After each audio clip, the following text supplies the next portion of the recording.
Hello, EC family. Hey, thanks for taking the time to read the EC Leader this month and being aware and informed and engaged. And thanks for clicking on this link to hear my heart today.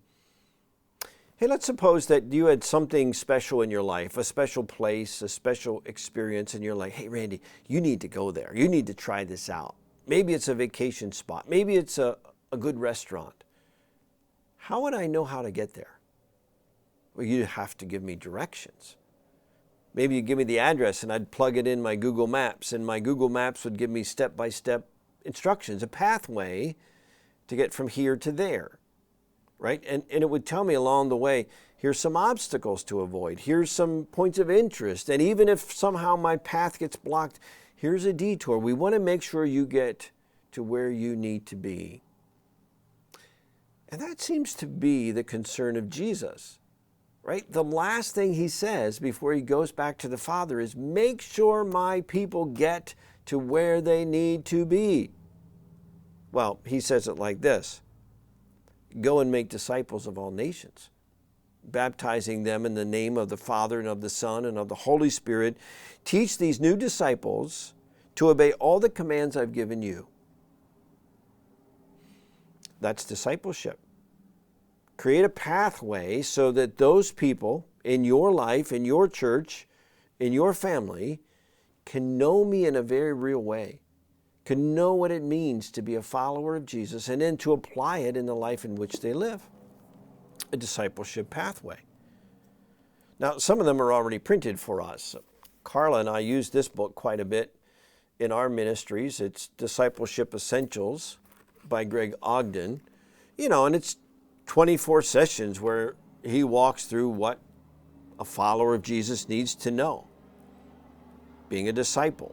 What about quiet time? What about Bible study? What about prayer and worship? What happens when I sin? What is the fruit of the Spirit? What are the spiritual gifts? What's this thing called the church? And is spiritual warfare really true? How do I walk in obedience? How do I handle my money in a way that God is pleased with? All of these discipleship essentials. In other words, in the Evangelical Congregational Church, our vision is to be a disciple multiplying movement.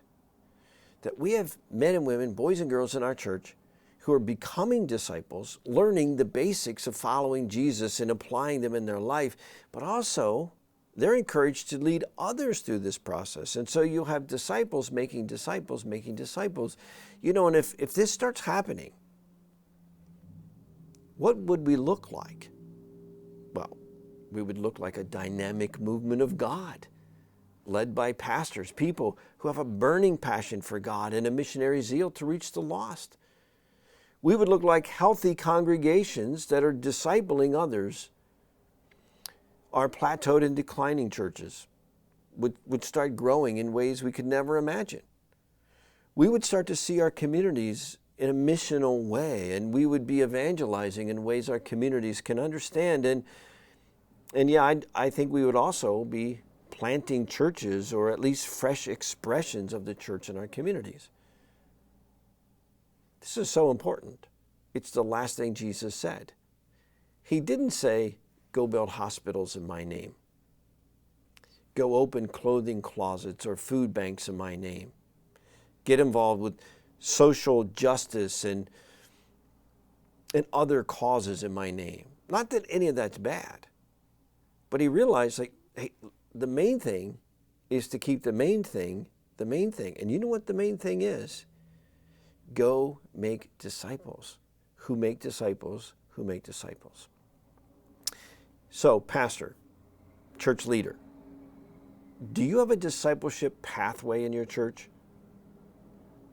Maybe it's one that you've already purchased. Maybe it's one you're going to make up. But would you be willing to spend some time in prayer and discussion, say, how do we put this discipleship pathway together, and how do we encourage our people, even those who have been in church for a long time, to go through this so that they can lead others through this, so that they can lead others through this, so that we are making sure we're getting people where Jesus wants them to be? That's how we become a a dynamic movement. I'm going to ask you to do two things. First of all, pray along with me that God would move within our churches and our pastors and our people to be willing to develop discipleship pathways within their congregations. And secondly, if you're interested and need help, reach out. Reach out to Reverend Mike Snediger, the Kingdom Extension Associate. Reach out to Reverend Wayne Houck, the Church Health Associate. They can help you with this discipleship pathway. If they're busy and maybe they're overloaded, reach out to me or other pastors in your district. Let's not forget, this is the commission Jesus gave us before he went to the Father. Go make disciples. And be sure of this, he says, I'm with you to the end of the age. Hey, until I see you again, thank you for all that you do for the kingdom and for the EC Church. God bless.